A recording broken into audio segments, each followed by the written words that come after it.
Hey, welcome back to the green screen. We are here to talk to you today about playing to win and measuring success.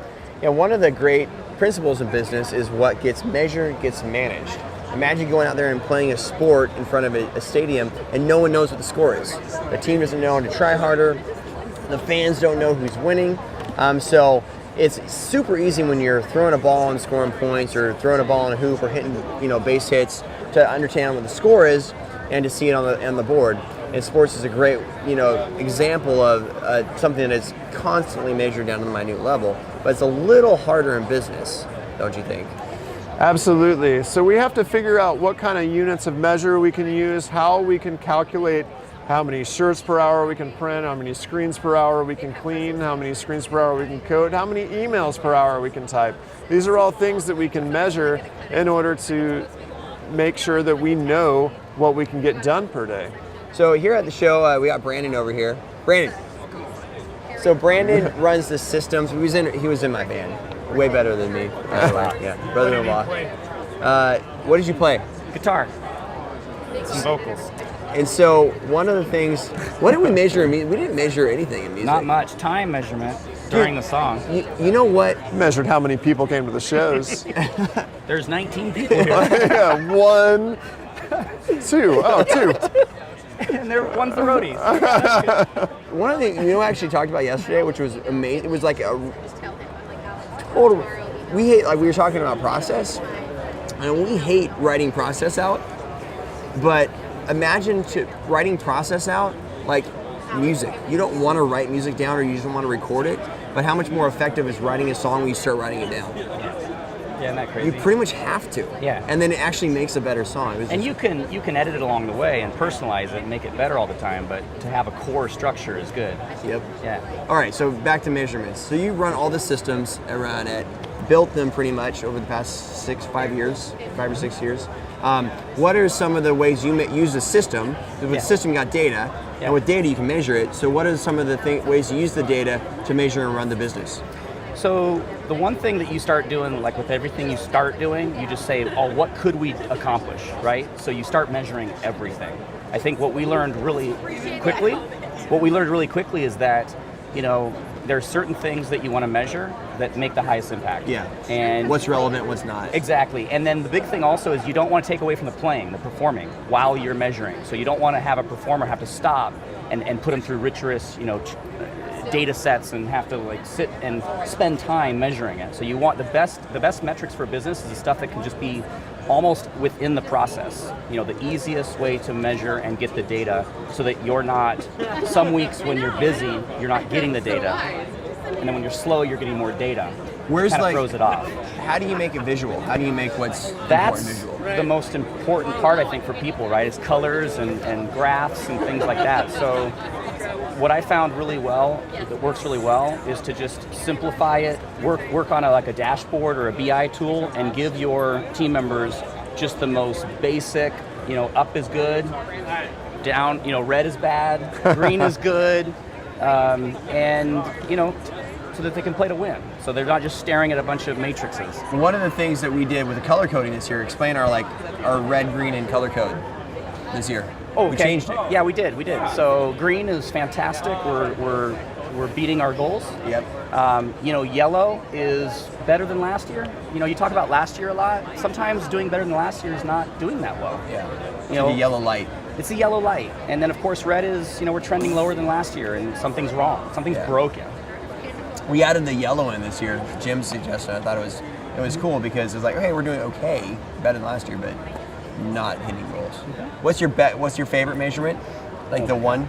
Oh my gosh. I think my favorite measurement is top line revenue. Yeah. Is that what you're referring? Why? Because it takes everything, right? It takes every single thing, and it all adds up into that. So that's like your score. Yeah. Across the board. Yeah, I say that's the one thing that now is invoiced or booked. Absolutely invoiced. Yeah. Fulfilled, done.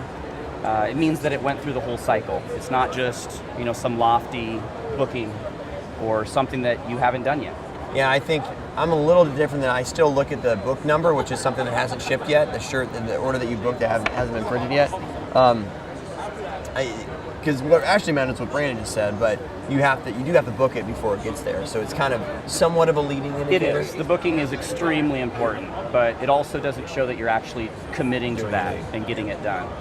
What's the hardest thing about measuring? Absolutely, hands down, the hardest thing about measuring is taking away from the performing.